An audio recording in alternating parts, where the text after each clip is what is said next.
Oh,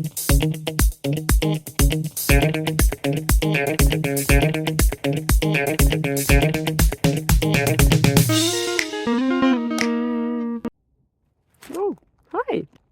Yeah, today there is a little bit of a perspective change happening, because sometimes the answers are in the details, you know. Will it be the case for the next question? Let's see.